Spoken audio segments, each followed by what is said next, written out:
많이 기다리셨습니다. 김현수 교수님 모시겠습니다. 큰 박수로 환영해 주세요.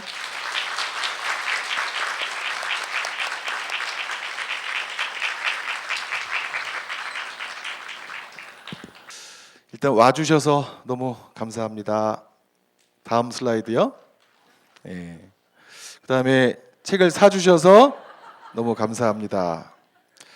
공부상처란 책을 쓰게 된 동기는 사실은 서울의 모 중학교 선생님이 저랑 아주 절친하신 분인데 자기가 꽤 훌륭한 선생님이라고 스스로 생각했고 그리고 자신도 연차가 꽤 돼서 그동안 학습부진 지도는 멀리 했었는데 학습부진 지도를 내가 드디어 할 수 있을 것 같다. 그래서 이제 본인이 자원해서 학습부진 지도반을 맡으신 다음에 반응이 못해 먹겠다 했죠. 못해 먹겠다.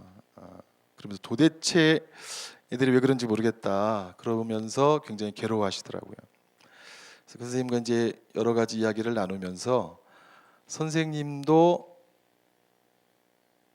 힘드시고 또 선생님 이야기 들어보니까 애들도 그 선생님을 더욱 안 좋아하게 됐대요. 그래서 애들도 굉장히 힘들고 그래서 그 선생님하고 이제 여러 이야기를 나누는데 결국 내가 공부로 상처 준 거밖에 안 되는구나 이런 얘기가 사실은 그 성자학교 별을 10년 하면서 성자학교 별에는 공부를 잘하는 아이가 이제 학교 공부를 잘하는 아이가 매우 드물어요. 이렇게 적은 수라고 할 수 있죠. 앞으로 많은 노력을 기울여서 더 잘할 애들만 잔뜩 있어요. 이렇게 더 잘할 애들만. 그리고 송신부님과 함께 일하던 신림동 쉼터나 가출 청소년, 또 공부방에 있는 아이들, 지역아동센터에 있는 아이들 이런 아이들을 쭉 보면서 이 중에 소위 말하는 학교 공부를 잘하는 아이들은 거의 없었거든요. 그런 아이의 심정을 잘 담아보고 또 그런 아이들을 선생님이 기쁘게 만날 수 있도록 방법을 찾아보자 이런 생각으로 이 연수를 만들게 됐습니다. 그래서 이 이야기는 사실은 시작은 선생님들로부터 시작이 됐고 그 중에 일부 제가 아이들을 대변해서 이야기한 것들이 있어요. 그래서 사실은 뭐 대단한 내용은 아니지만 여러분들과 함께한 작업의 결과라고 저는 생각합니다. 다음이요. 아까 사실은 동영상에 나왔는데요. 사실은 그 교가부에서 작년에 학교 폭력 그 원격 연수를 만든다고 해서 학교 폭력의 정서적 배경에 대한 원고를 써달라고 했어요. 그러면서 한국의 아이들이 겪고 있는 정서적 상태에 대한 자료들을 굉장히 많이 찾아봤어요. 그 자료의 결과는 아까 동영상에서도 보셨지만 굉장히 이제 이 정신과 의사로 보면요 굉장히 답답한 현실이더라고요. 이렇게 아까 뭐 70%가 사는 게 다 스트레스다라고 얘기하고 있고 이거는 2012년 작년 11월 달에 여성가족부에서 청소년 온라인 성인 청소년 온라인으로 조사한 건데 아이들이 느끼는 스트레스 인지율이 밑에 빨간색이 성인들 거고요. 위에 파란색이 청소년들 건데 청소년들이 스트레스 인지도 어른보다 한 2배 가깝게 하고요.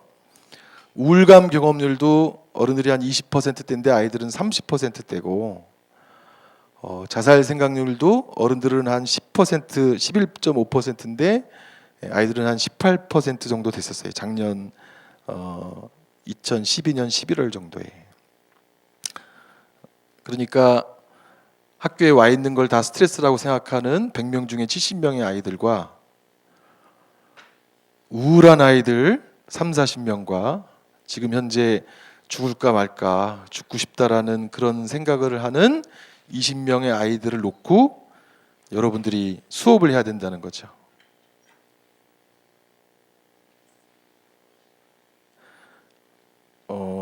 그게 이제 우리들의 사실 현재의 풍경이에요. 심리적 풍경이자 현실적 풍경이에요. 거기서 아이들과 함께 뭘 할 수 있을까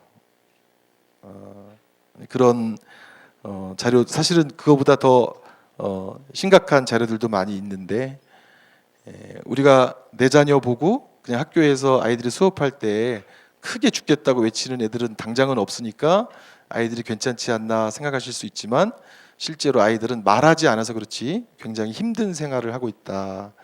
그거를 우선 말씀드리고 싶습니다. 다음이요. 그리고 이제 이러저러한 얘기를 하는 그 아이들의 이야기를 듣다가 이 얘기는 제가 2012년 강의 때 여기저기서 좀 했었어요. 이렇게 여고생, 여고 1학년 또 여중생도 있었어요. 이런 비슷한 얘기를 하는 아이가 엄마랑 같이 들어와서 자기 옆에 함께 들어온 엄마가 좀 젊으셨어요. 그래서 난 이모인지 어쨌든 옆에 누구시냐 이렇게 저도 물어봤는데 이 아이가 함께 들어온 엄마를 저의 생물학적 모친이라고 얘기하더라고요. 이렇게 그러면서 엄마랑 아이랑 저를 제껴놓고 김수현 드라마식으로 얘기하더라고요. 이렇게 너는 바깥에서 그렇게 얘기하고 돌아다니냐? 엄마가 아이한테 그렇게 얘기하고 여기서 뭐 오늘 90분 강의가 아니니까 다 말씀드릴 수 없지만 아이는 엄마가 생물학적 모친이 아니라는 증거를 대봐라. 당신이 낳아주고 길러주고 먹여주고 입혀주긴 했지만 당신이 나에 대해서 아는 게 뭐냐?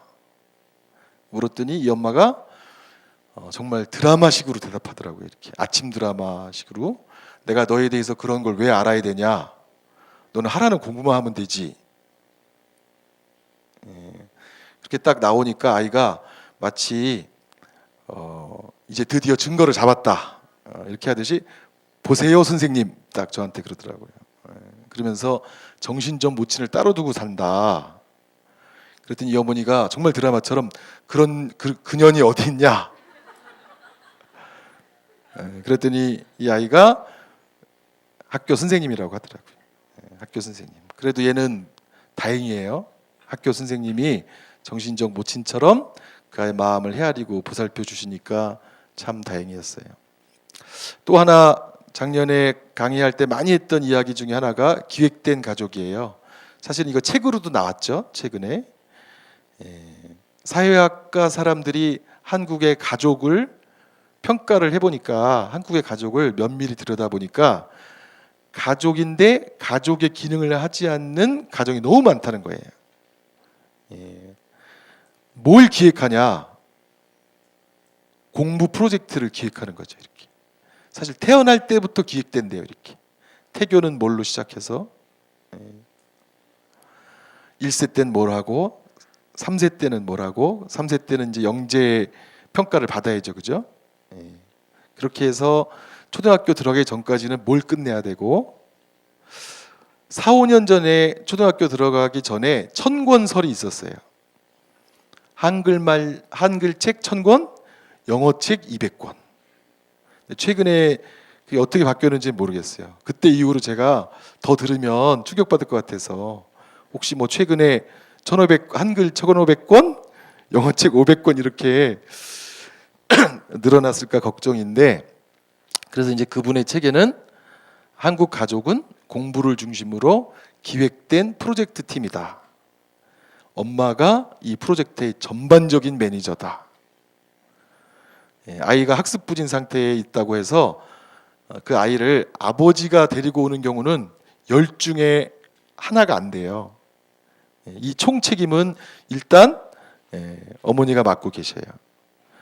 아버지는 보통 이제 펀드레이저 역할을 하시는 거죠. 이렇게 아버지는 펀드를 열심히 조성하고 이제 아이가 선수인데 이렇게 지내다 보니까 사실은 정서적 소통보다는 아이의 과업 수행이 훨씬 더 중요한 가족의 행복을 좌우하는 기획된 가족이다. 또 하나 이제 아이들의 표현이지만 제가 제 표현으로 바꿔서 얘기한다면 익명 교실이에요. 선생님이 내가 누군지 잘 모른다고 이렇게. 이건 아마 그 교실 심리 때도 제가 말씀드린 것 같아요. 교실 심리 때 반에서 한 20등대를 하는 제 환자 친구가 와서 지난 학년 선생님이 저를 보고 야, 너 많이 보던 애 같다 이렇게 얘기를 하셨대. 그래서 어떤 선생님한테 말씀드렸더니 그럴 일은 없다고 그랬는데, 아이들 말에 의하면 선생님의 뇌구조는 상위 5명, 하위 5명은 자동 입력되는데 그 중간은 굉장히 입력이 어렵다. 내가 누구인지 그 선생님은 잘 몰라요. 사실 가족도 청소년기에 들어서면 자기 자식이지만 알기 힘들어지는데, 초등학교 선생님을 제외하고 중고등학교에서는 사실 알기란 쉽지 않죠. 그러다 보니까 익명교실이에요. 하지만 사회는 점차 각박한 사회로 진화하고 있어요. 굉장히 많이 팔릴 줄 알았는데 생각보다 덜 팔린 책 중에 하나가 우소쿤 씨가 쓴 1인분 인생이라는 책인데요. 사실 일본에서 굉장히 그런 팽배된 분위기를 담은 건데, 엄마도 엄마 살기 바쁘고 힘들고요, 아빠도 아빠 살기 힘들고요, 애들도 애들 살기 힘들어요. 이렇게 이러면서 굉장히 각박한 사회로 우리가 더욱 더 진화되고 있고, 이런 각박함의 대표적인 상징이 한국 사회가 자살률이 1위라는 거죠. 줄지 않아요. 이렇게 지난 몇 년간 한 번도 줄지 않았어요. 2011년도보다 2012년도 통계에서 더 늘었고요. 자살하기 위해서는 세 가지 조건이 필요하다고 이제 최근에 조이너라는 사람이 말했는데, 첫 번째가 할 만큼 고생 다 했다. 앞으로 또 고생한다고 생각하면 여기서 고생을 끝내고 싶다. 두 번째가 혼자다라는 거예요. 혼자다. 이런 이야기 누구한테 해봤자 잘 들어주는 사람 없다. 세 번째가 뭐냐면 내가 사는 것이 주변에 도움이 된다기보다는 짐이 된다. 그래서 고생 많이 했다, 짐이 된다, 이렇게 힘든 얘기 누구한테 해봤자 소용없다, 이러면 사람들이 자살한대요. 지금 그런 사람들이 우리 주변에 굉장히 많다는 거죠. 그 다음에 또 하나 굉장히 중요한 건 부모로부터 배우는 것이 없는 양육이 한편엔 늘고 있다는 거예요.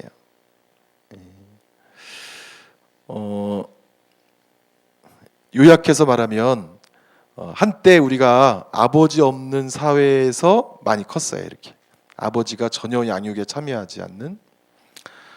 두 번째,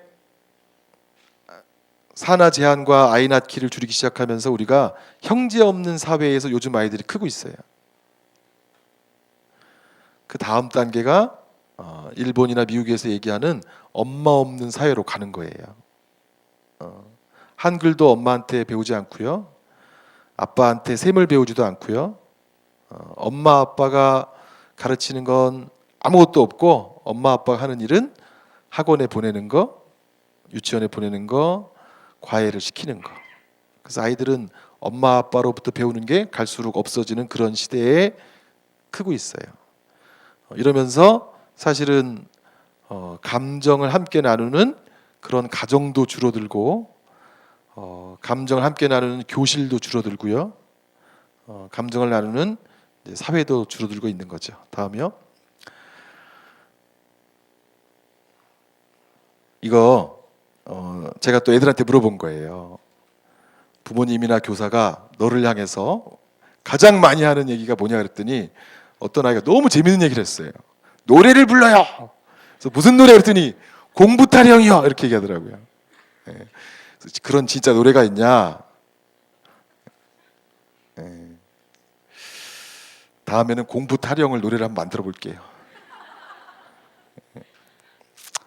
사실은 이제 되게 안타까운 건데 제가 제목을 뭘로 질까도 고민을 많이 했어요. 어떤 분들은 공부 타령이요? 배움의 본능을 앞에 넣어라, 이런 분이 계셨고, 어떤 분은 공부 상처가 훨씬 더 좋다. 또 충남의 모 선생님은 학습 부진 심리학으로 가야 된다. 그렇게 얘기를 하시고, 하지만 제일 앞에는 뭐를 꺼내놓는 게 제일 좋냐 고민이 많았는데, 이게 제일 낫나요? 어떠세요? 학습부진 심리학, 공부상처. 공부상처, 학습부진 심리학. 배움의 본능 되살리기, 공부상처, 학습부진 심리학. 어쨌든 이제 결정은 공부상처로 했는데, 하여튼 우리가 공부 또 배움 이런 걸 통해서 성장하고 싶어서 사실 하는 일인데, 이게 상처가 돼서 오히려 공부로부터 아이들이 이렇게 수축, 제가 이제 제 개념으로는 이렇게 애들이 수축 쪼그라들어서 사실 자신의 가능성, 자신의 정말 인간이 타고난 본능으로서의 배움을 실천하지 못하는 굉장히 비극적인 그런 상태를 공부 상처라고 제가 개념을 지었고요. 이것도 아까 어떤 선생님과 아이들과 나누는 이야기 속에서 시작이 되었습니다. 다음이요. 더 심하게 얘기하는 아이들이 있더라고요. 공부에 관해서 이야기 나눌 때처럼 끔찍한 순간이 없다. 공부 얘기를 빼놓고는 가족과 잘 지낸다. 공부 얘기를 빼놓고는 교실에서 편하다. 그러면서 공부가 자기에게 마치 독이 되는 것 같다. 그렇게 얘기하는 아이들이 있었어요. 다음이요. 그다음에 이제 제가 최근 읽고 있는 책 중에 그 독이 되는 양분이라는 책이 있었는데요. 정신 분석가가 만든 건데, 하여튼 우리가 아이에게 공부를 하라는 이유는 사랑하기 때문에, 선생님이 널 사랑하니까 공부를 시키지, 엄마가 너를 사랑하니까 너를 공부를 시키지, 이렇게 얘기를 하는데, 문제가 뭐냐면 사랑하기 때문에 공부를 시키다 보니까 사랑도 문제가 있다고 느껴지는 거예요, 아이들이. 엄마가 날 진짜로 사랑하면 이렇게 나한테 독을 주는 거야? 그러니까 공부 문제가 단순히 공부 문제에 그치는 게 아니라 부모와 자녀 간의 사랑, 교사와 학생 간의 사랑에도 영향을 미치면서 공부로 이제 독에 젖어드는 현상, 독이 스며드는 현상, 독화시킨다, 이런 표현까지 나오게 되는 것 같아요. 다음이요. 책에 있는 내용이기도 하고 또 다른 내용이기도 하지만, 제가 이제 정신과 의사이긴 하지만 정신과 의사에 대한 가장 큰 오해 중에 하나가, 정신과 의사들은 사람의 마음을 잘 이해하실 줄 알았는데, 뭐 그런 의사들이 꽤 있겠지만 저를 포함해서 상당수의 정신과 의사들은 병을 잘 이해해요. 정신과적 병을 잘 이해해요. 하지만 사람의 복잡한 신경까지 다 이해를 잘하기 위해선 훨씬 더 많은 훈련이 필요한 것 같아요.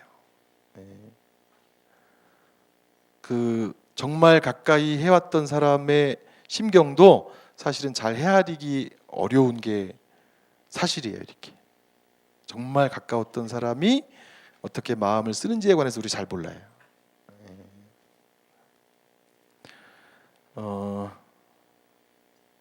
예전에 특히 이제 가출 청소년, 정말 공부라고 하면 완전히 싫어하는 아이들, 그 아이들과 상담을 하면서 그 아이들이 이제 학교에 가기 싫은 이유 중에 하나가, 아이들이 이제 무시받고 혼나고 이런 것 때문에 가기 싫다고 하는데, 이제 그 중에 아이들이 제일 기분 나쁜 것 중에 하나가 너는 기본이 안 된 채로 학교에 왔던 얘기죠. 이렇게. 그래서 그 아이들이 이야기하는 아주 간단한 그 진리가 뭐냐면, 선생님 내 입장에서 좀 생각해 봐달라는 거예요. 내 입장에서, 공부를 못하는 사람 입장에서, 공부를 못하는 사람, 또 공부를 할 수 없었던 사람, 그다음에 이제 그 가출 청소년 쉼터 실무자들하고는 그런 얘기 많이 하죠. 미움 받는 사람 입장에서 좀 제발 우리가 생각해 보자고, 이렇게. 그랬더니 우리는 미움을 받아본 적이 없어요, 이렇게 얘기하시더라고요. 또 스님들한테는 그렇게 얘기했더니 우리는 잘 공부를 못 해본 적이 없어요 이렇게 얘기하시더라고요.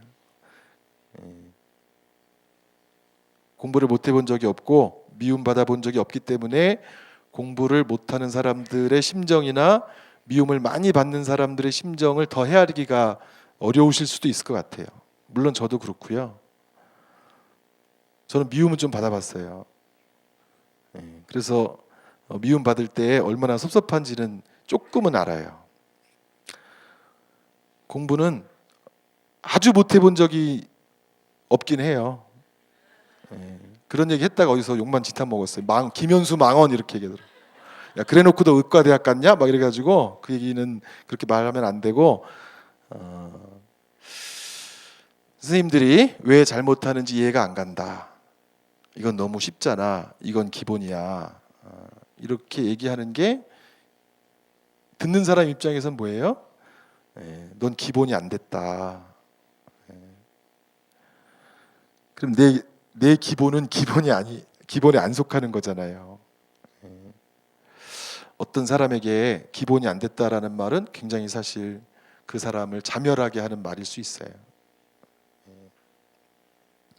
기본이 다른 거죠. 선생님이 생각하는 기본하고 아이들이 생각하는 기본이 다를 뿐이라고 생각해요.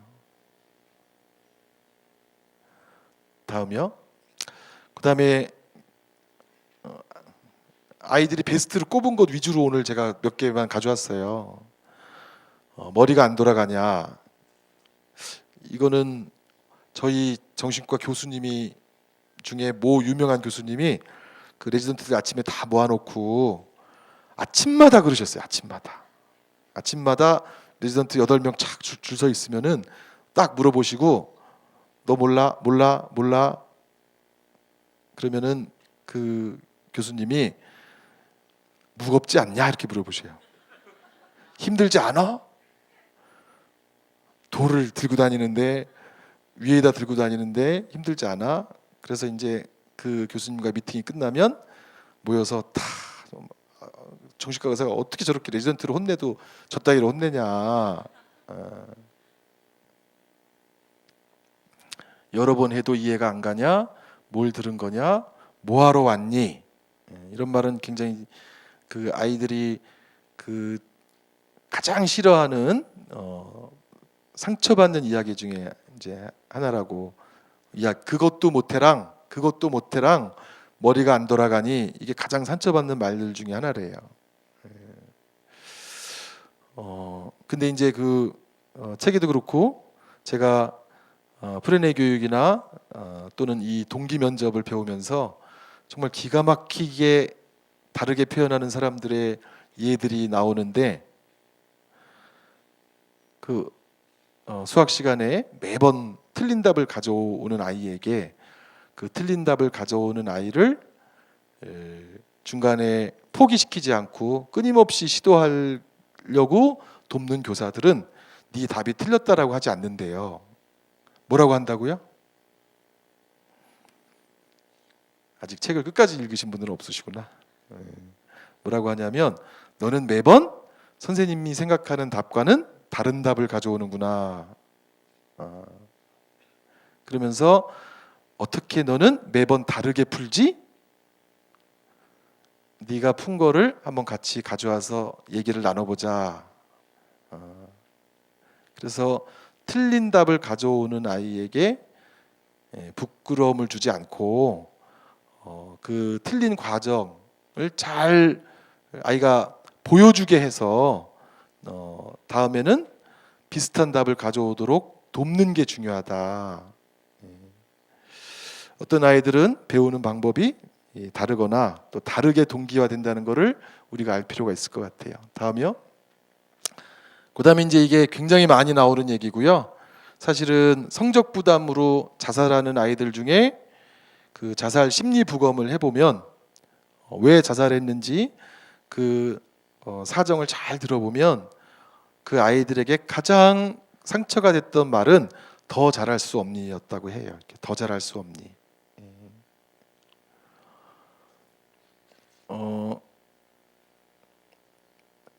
그 데이비 시멘즈라는 그 그 상한 감정의 치유를 쓴 목사님이 어린아이의 일을 버려라라는 책에서 이 더 잘할 수는 없니라고 묻는 부모들에게 붙인 병명이 더 잘해봐 증후군이래요. 더 잘해봐 증후군.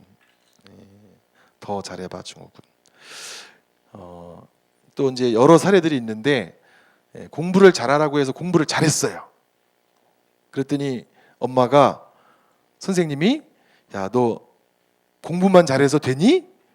인성이 좋아야지. 그래서 또 막 봉사 다니고 인성을 갈고 닦기 위해서 열심히 또 노력했어요. 그랬더니 공부도 좋고 인성도 좋은데 외모 관리를 해라. 살 빼고 운동하고 그렇게 해라. 그러면서 이런 더 잘해봐 증후군을 갖고 있는 어른들이 아이들에게 항상 너는 뭔가 조금 부족해. 너는 뭔가 약간 잘못돼 있어. 이런 메시지를 아이에게 계속 넣으면서 아이가 한 번도 나는 충분하거나 나는 됐거나 나는 괜찮거나 나는 좋거나 하다라는 느낌을 가지지 못하게 하는 이제 그런 부모들, 그런 선생님들의 문제를 지적한 그 증후군을 더 잘해봐 증후군이라고 했어요. 아이들은 다 잘할 수 없고요. 아이들은 다 즐거울 수 없어요. 그리고 더 잘해봐라, 더 잘할 수는 없니라고 말하는 부모님이나 선생님의 마음속 깊은 곳에는 아이들을 통해서 선생님이나 부모님의 꿈을 대리 성취하고 싶어하는 그런 환상이 있다고 어떤 정신분석가는 얘기했어요. 때때로 잘하는 아이들이 우울증에 빠져서 와요. 정말 제가 그 안타깝게 생각했던, 소위 말해서 좋은 대학 가고 싶은데 균형 발전으로 가야 되기 때문에 전교 1등 자리를 한 번도 놓쳐서는 안 된다, 고등학교 동안. 그런데 그 아이가 OMR 카드를 밀려 써서 전교 2등을 한 번 했어요. 밀려 쓴 것도 내가 보니까 많이 밀려 쓰면 2등 하나요? 몇 문제 밀렸어요. 근데 그 아이가 그 다음 시험 전에 불안과 공포에 떨면서 OMR 카드를 밀려 쓰지 않게 도와달라고 저한테 호소하더라고, 이렇게. 그 방법이 뭐냐고. 그리고 심장이 뛰어서 OMR 카드에 다시 표기할 때 너무 두렵다고 얘기하더라고요. 그래서 공부를 하는 게 목표가 아니라 OMR 카드를 잘 쓰는 게 목표가 됐던 아이가 있어요. 때때로 어떤 성취는요, 특히 부모나 선생님의 바람에 따라 성취한 어떤 것은 그 성취자를 죽이기도 해요, 이렇게. 다음이요. 공부가 낯선 아이들이 꽤 많아요. 선생님들의 문화권 안에서 지낼 때는 공부가 너무 익숙하시고 공부처럼 재밌고 즐거운 게 없고 하면 할수록 더 재밌고, 전 부모와 선생님의 바람인 공부 중독. 그런데 우리가 오늘 학교에서 만나는 아이들 중에는 책보다는 TV가 훨씬 더 가까운 아이들이 많아요. 연필을 일주일에 몇 번 지워보는 애들도 꽤 있어요, 이렇게. 그 송영호 선생님하고 동기 면접, 동기에 관한 이야기를 하면서 서로 이럴 땐 어떻게 해야 되나, 저럴 땐 어떻게 해야 되나, 무기력한 아이들 지도할 때 어떻게 해야 되나, 학교 안 오던 애들은 학교 와주면 감사하고 기립박수 쳐주자, 수업 시간에 자다가 깨어나면 감사하는 마음으로 또 기립박수 쳐주자, 졸지 않을 뿐만이 아니라 볼펜을 가져왔다, 볼펜을 책상에 올려놨다, 그러면 많은 준비가 됐다고 해주자, 볼펜을 손에 쥐었다, 모든 것이 이루어졌다라고 박수를 쳐주자. 그렇게라도 무기력하고 공부에 대해서 상처받았던 아이들에게 동기를 주자, 그런 얘기를 나눈 적이 있는데요. 빈부격차가 확대되면서 빈곤 지역의 많은 아이들은 특히 인터넷, 핸드폰이 발달되면서는 정말 학교에 와서 앉아 있는 것도 불편하고 학교에서 선생님이 혼자 떠드는 걸 계속 들어주는 것도 힘들고 또 한 번도 웃기지 않는 선생님을 함께 하루를 보내야 된다는 초등학생들은 너무 힘들죠. 이렇게 왜 우리 선생님은 유재석보다 못해? 이렇게 주장하는 아이들이 학교에 와서 선생님들이 주장하시는 그런 공부 문화 자체가 낯선 아이들도 있다는 것을 선생님이 알아주셨으면 좋겠고요. 또 외동이고 온 가족이 나를 바라보고 있는데 내가 잘하지 못한다라고 하는 것을 부모님에게 전해야 되는 아이들은 공부가 두려워요. 이렇게 부모를 기쁘게 해줄 사람은 나밖에 없는데 또 부모님들은 기쁨 중에 최고의 기쁨은 공부 기쁨인데 이 공부로 기쁨을 전할 수 없다는 아이들은 자신이 먼저 괴로워요. 근데 부모님들은 너는 아무 생각이 없고 공부를 못해도 되게 뻔뻔하고 그렇다고 생각하시지만 사실은 아이들은 내면적으로 이제 공부로부터 벌써 회피가 시작된 거죠. 그리고 자기가 괴로워하고 있다는 사실을 부모에게 알려주고 싶어 하지 않아요. 그리고 어떤 아이들은 이 학교 공부가 최고가 아닌 아이들도 있을 수 있어요. 그런데 이 문제는 이런 아이들에게 우리가 가장 많이 쓰는 방식은 혼내는 방식이라는 거죠. 혼내는 방식으로. 아이들은 혼나면 기본적으로 주눅들어요. 그리고 어떤 아이들은 자책하죠. 자신을 책망해요. 그러면서 어떤 아이들은 무기력한 방향으로 나가요. 그 무기력한 방향으로 나아간다고 하는 것은 사실은 살아있지만 살아있으려 하지 않는 거예요. 내가 무기력하지 않으면 부모는 또 뭘 시킬 거고 선생님 뭘 기대할 거예요. 살아있지만 자기가 갖고 있는 긍정적인 힘, 본능을 사용하지 않으려 하는 상태로 머무르는 것. 육체는 살아있지만 영적으로나 정신적으로는 죽어 있으려고 하는 것. 그게 사실은 무기력의 다른 이름이라고 생각해요. 또 한편 왜 나한테 하기 싫은 걸 시키고 나는 이게 하고 싶지 않다라고 저항하면서 일탈하면서 그런 부모나 선생님이 갖고 있는 기대를 무너뜨리기 위해서 본의 아니게 자신이 원하지 않는 것을 하고 있는 아이들이 많이 있어요. 그리고 때때로 아이들이 부모나 선생님에게 듣고 와서 너무 속상해하는 말 중에 어떤 말이 있냐면 벌레보다 못한 놈, 벌레보다 못한 것, 이런 말을 듣고 와요. 왜 벌레보다 못하냐? 나를 귀찮게 하니까. 내가 더 많이 너에게 수고를 드리게 하니까. 너는 끔찍하니까. 너는 징그러우니까. 완벽한 선생님에게 공부를 잘 못하는 아이들은 때때로 가끔 벌레 같은 존재가 되기도 한다 그래요. 다음이요. 그래서 이렇게 어렵고 낯설고 또는 현재 이 공부에서 자신의 재능을 잘 찾지 못하는 아이들에게 혼내고 벌 주고 그래도 안 되니까 더 많이 혼내는 방식이 아닌 다른 접근을 써야 되는 아이들을 위한 이유도 있고 선생님 자신을 위한 이유도 있다고 생각해요. 교사가 이런 어려움에 처한 아이들에게 어떤 방법을 새학기부터 쓸 수 있을까?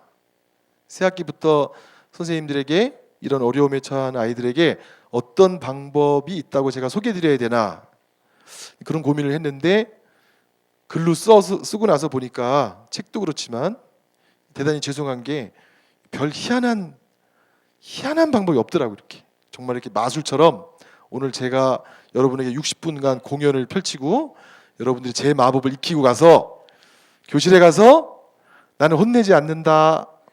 그 대신 너희들에게 다른 마법을 쓸게 하면서 아이들을 덜 상처받게 하는 특별한 방법이 별로 제가 준비한 게 없어요. 다음이요. 그래서 교사들이 혼내지 않고 할 수 있는 방법, 그게 잘 알아보기예요. 그게 아마 제가 책에 쓴 사연 듣기일 거예요. 사연 듣기. 또 잘 듣기예요. 잘 듣기. 그 저는 뭐 상담에서 많이 배우셨을 거예요. 반영적 경청이 얼마나 중요한가. 근데 때때로 오늘도 사실은 부부 상담은 아니고 부인이 와서 얘기하는데, 남편이랑 20년 살았는데 남편이 내 얘기를 제대로 들어준 적은 거의 단 한 번도 없다시피 하다. 증거가 뭐냐? 여러 번 얘기해도 마치 새로 들었다는 듯이 얘기하더라. 그 얘기 처음 듣는다는 듯이 얘기하더라. 무슨 얘기를 많이 했냐?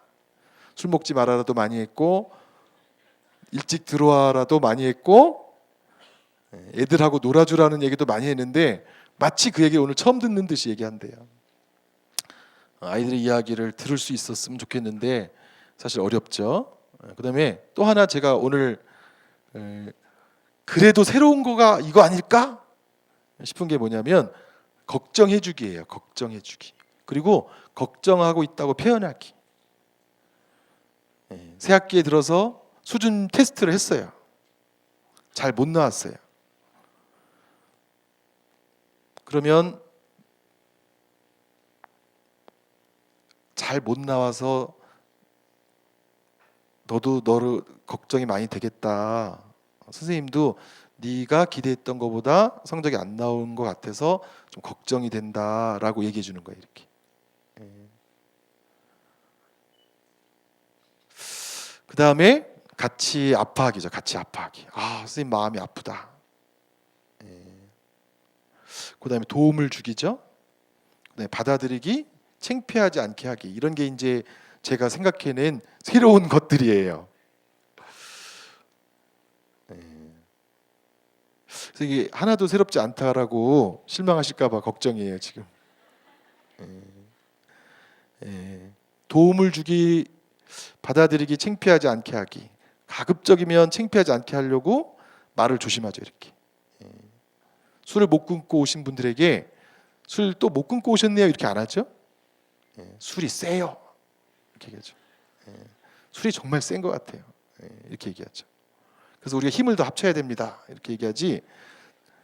아유 그 3주도 못 참고 그 사이에 또 드시고 오셨어요? 이렇게 하지 않아야죠. 이렇게 하지 않아야 돼요. 정말 술이 세기 때문에 우리는 더 많은 노력과 협력이 필요해요. 우리 협력을 굳건히 해요. 이렇게 해야 되겠죠. 이게 생각보다 어려운 것 같아요. 이렇게 우리 반 아이들이 30명이면 하루에 한 명씩 잘 알아보고 그 얘기 그애 들어주고, 너는 공부를 잘하는 아이에게는 공부를 잘하면서 생긴 걱정을 같이 나누고,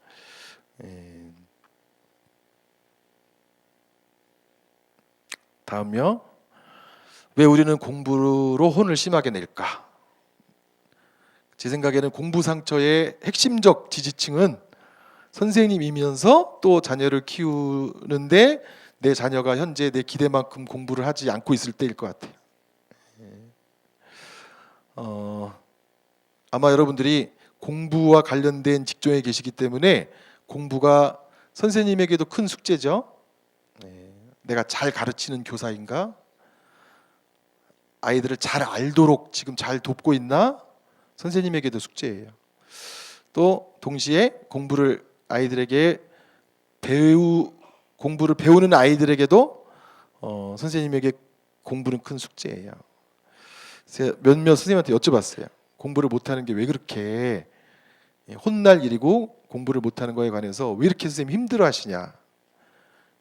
공부를 못한다는 게 두렵대. 어떠세요, 선생님?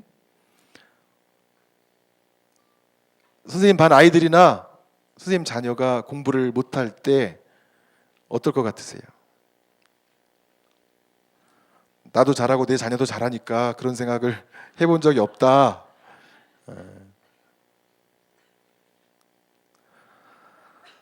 저는 가난하게 살아서 그런지 공부를 못하면 가난해질까 봐 두려워요. 그래서 우리 아들한테 얘기했더니 걱정하지 말라고 하더라고. 내가 알아서 먹고 살 테니까 걱정하지 말라고. 별학교 아이들이 공부를 못하는 것도 두려워요. 이렇게 별학교에선 다른 공부를 하지만 되게 두려워요. 이렇게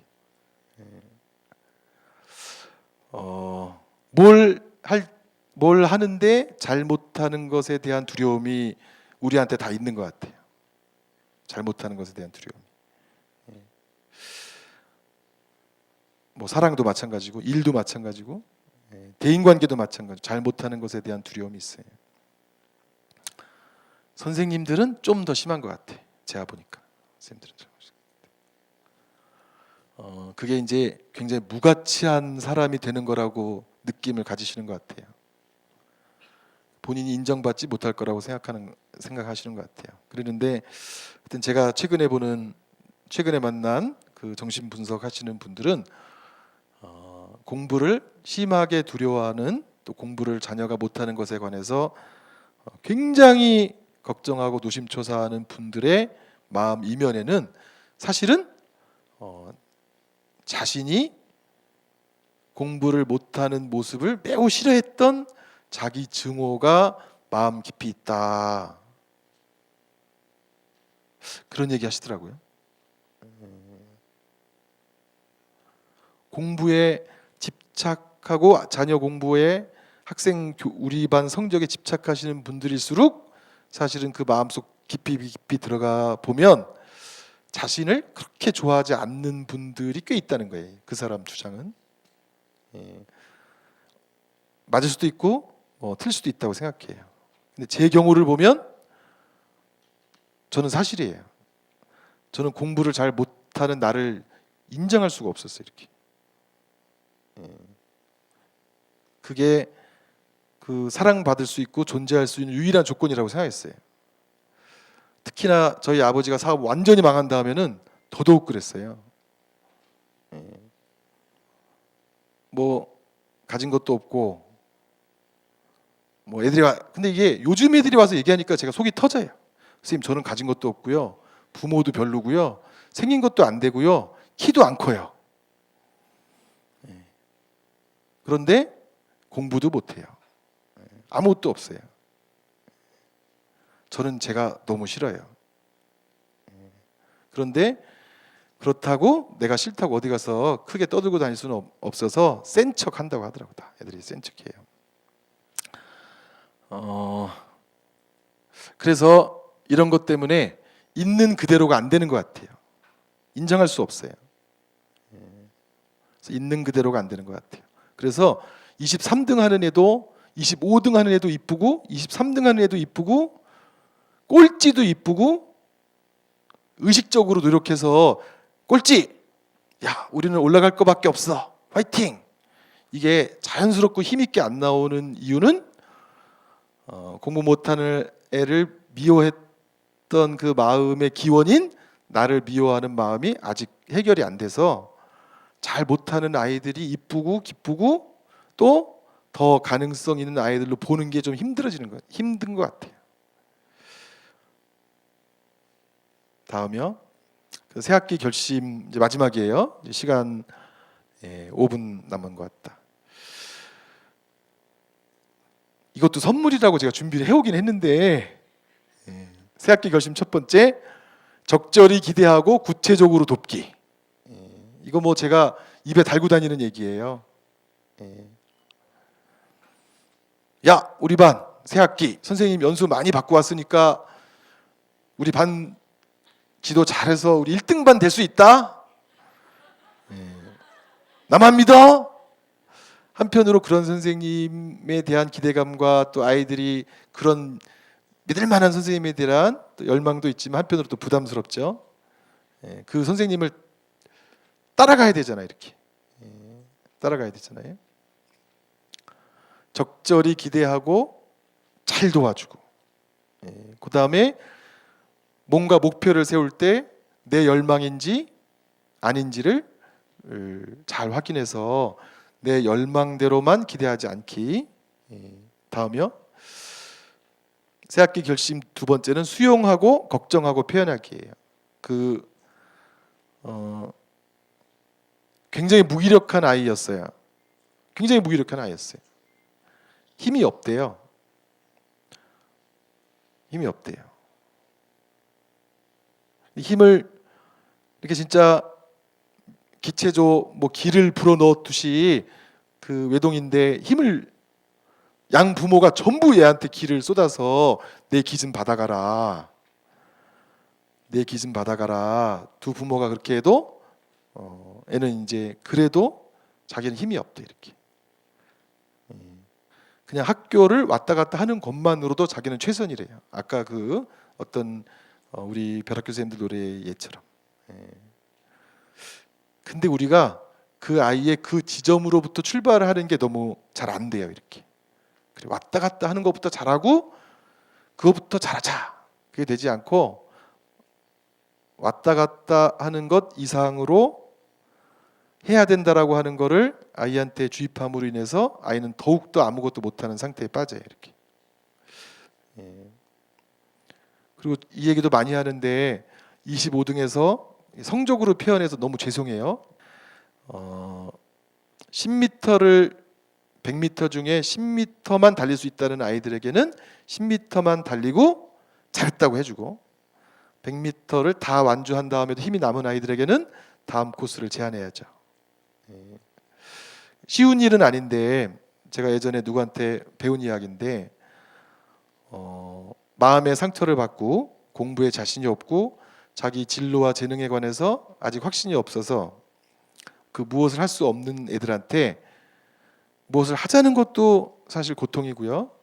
왜냐하면 그건 실패할 거니까. 그다음에 내가 대신 해준다는 것도 또 그것도 고통이에요. 이렇게 내가 하는 게 아니니까. 그럴 때 정말 좋은 해결책을 줘서 빨리 갈 수 있다. 이게 부모나 선생님의 역할이 아니라 거기에 같이 머물러 있어 주는 게 사실 아이한테 힘이 되는 거라는 거죠. 10m를 달릴 수 있는 아이에게 10m까지 같이 뛰어주고 거기 펄썩 주저앉아서 10m 뛴 만큼에 관해서만 얘기해야죠. 야, 10m를 왔다 우리가 이렇게 해야죠. 달릴 수 없을 줄 알았는데 10m를 왔다 이렇게 얘기했죠. 어떤 분이 저한테 그렇게 얘기했어요. 근데 우리가 이제 대부분의 한국 분들이 달릴 수 없는 아이들에게 달리자고 많이 제안해요. 그리고 저는 얼마나 사실 끔찍한 상상을 하는 분들을 만났었냐면 동물의 왕국을 보고 그 얘기를 하셔요. 한국의 젊은 엄마들 또는 성급한 선생님들이 얼마나 사실 끔찍한 기대를 갖고 있느냐에 대해서 괴로울 이야기가 무슨 얘기였냐면 동물의 왕국에서 말이 새끼를 낳아요. 말이 새끼를 낳고요. 낳자마자 말 새끼 망아지가 걷기 시작해요. 그거를 딱 본 어떤 제 아시는 분이 저래야지 그러는 거예요. 그래서 그게 무슨 소리냐 그랬더니 아유 인간 새끼 우리가 애를 낳으면 낳자마자 걸어야지. 그래야 부모의 손이 안 가지. 그래야 선생님의 손이 덜 가지. 그 다음에 낳자마자 걸은 다음에 빨리 말해야지. 그래야 무슨 소리인지 빨리 알아듣지. 그래서 아이들에 관해서 우리가 얼마나 조급하고 얼마나 빨리 아이들이 크기를 원하고 얼마나 빨리 해결책을 제시하는지를 더 많이 깨닫게 됐어요. 저도 그런 경험이 너무 많아요. 환자들한테도 그런 경험이 많아요. 어떤 분하고 나눈 얘기인데 다리가 부러진 사람에게 뛰라고 그런대. 뛰라고. 다리가 부러진 사람에게 부러진 다리를 안고 뛰자 이렇게 얘기한대요. 그래서 어찌됐든 지금을 받아들이는 것이 굉장히 일단 매우 중요해요. 확실히 지금을 받아들이면 지금을 수용하는 거 그것이 아이에게 오히려 더 큰 힘이 되는 것 같아요. 괜찮다. 지금도 괜찮다라고 얘기하는 거. 다음이요. 실패만 맛보고 하루를 끝내지 않도록 돕기예요. 단 한 번이라도 아이들을 성공시키자. 수많은 아이들이 와서 선생님이 가장 싫은 이유 또는 현재 관계가 불편한 부모님들이 싫은 이유에 관해서 이야기해달라라고 했더니 한 번도 잘했다고 해주지 않는데요. 한 번도 잘했다고 해주지 않는데요. 180일 학교를 다니면 180일 전패래. 180전 180패래요. 이렇게. 너무나 끔찍하게도 아이들에게 너 성공했다. 너 오늘은 성공이야. 너 오늘은 잘했다. 오늘 멋있었다. 골고루 아이들에게 성공을 나눠주는 분위기가 아니다 보니까 실패를 맛보면서 그 실패를 내면화하는 아이들이 교실에서 환하게 선생님과 기쁜 대화를 할 수는 없죠. 이렇게 오늘도 실패하러 온 건데 오늘도 누군가 이쁨 받는 것 옆에서 봐야 되는데 180이면 180일 선생님이 좋아하는 특별한 아이들을 빼놓고 그 곁에 서서 그 선생님이 이뻐하는 걸 옆에서만 나는 봐야 되는데 그래서 새학기에 아이들에게 한 번이라도 더 골고루 성공하고 있다라고 하는 것을 얘기해 주는 그런 우리의 새로운 결심이 있으면 어떨까 그런 생각을 합니다. 다음이요. 그래서 이제 마지막으로 꼭 같이 나누고 싶은 감성이 꼴찌 정서, 실패 정서, 못하는 아이들에 대한 연민, 행복하고 싶지 않은 인간이 없듯이 성공하고 싶어하지 않은 아이들은 없다는 것. 혼나야 하지 않도록 돕기. 혼이라는 독을 아이들은 점차 양분으로 삼을 수 있어요. 익숙해져요. 오늘은 왜 안 혼내지? 오늘은 왜 성질 안 내시죠? 오늘은 왜 나한테 관심이야? 왜 그래 선생님? 그래서 어떤 아이들은 그게 오히려 불편해지죠. 칭찬받고 성공하고 자신이 잘하고 있다는 느낌이 더 어색하고 힘들어져요. 다음이요. 무언가 넌 잘못되어 있어 부족해라는 지속적인 메시지는 심리적인 식인행위래요. 이렇게 아이의 가능성을 너 좀 이거 부족해 짝에서 먹고요. 너 보니까 이것도 부족해 그 부분을 먹고 아이가 나중에 자기가 잘할 부분이 하나도 없어져요. 이렇게 우리가 못한다 안 한다 그러면서 아이들을 다 파먹은 거예요. 이렇게 그래놓고 고등학교 올라와서 고3 돼서 이거밖에 안 되니라고 하면 이제 아이들이 가라앉는 거죠. 이렇게 마지막으로 드리고 싶은 얘기는 이렇게 해서 우리가 아이를 덜 혼낸다는 것은요, 우리가 독을 사용하지 않게 하는 거예요. 이렇게 선생님들이 어떤 아이를 덜 혼내게 됐다고 하는 사실은 우리 자신을 덜 손상시키는 일이고 우리가 독을 덜 사용하는 일이기 때문에 우리 자신을 또 보호할 수 있어요. 혼이라는 독을 우리가 덜 다루게 하는 것이다. 아마 이게 마지막이죠. 다음이 아이를 잘 보살핀다는 것. 이게 이제 어떤 선생님하고 저하고 많이 싸우는 거예요. 바른 길로 인도하는 것이 아이를 잘 보살피는 것이 아니다. 저는 이제 그렇게 주장해요. 같이 느끼고 격려하고 염려해 주는 것이 잘 보살피는 거다. 길은 아이가 간다. 우리가 할 일은 같이 느끼고 격려도 하고 격려도 해야 되죠. 염려도 해야 돼요. 이게 아이를 키울 준비가 되어 있는가, 아이를 보살필 준비가 되어 있는가, 아이를 사랑할 준비가 되어 있는가와 관련된 어떤 논문에서 바른 길로 인도하는 것이 먼저가 아니다 이렇게 얘기를 했어요. 근데 다음이요. 그런데 이제 문제가 뭐냐면요, 이게 우리가 먼저 돼야 남한테 할 수 있는 거잖아요. 우리 자신을 잘 보살펴서 아이들을 보살필 수 있는 상태로 만드는 것이 이제 우리는 바른 길로 가는 것만 알아요. 무조건 애들을 우 몰아가서 바른 길로 함께 갈 때 또는 바른 길로 들어서지 못할 때 같이 느끼고 같이 염려하고 격려하는 것은 모르고 바른 길로 몰아가는 것만 아는 거죠.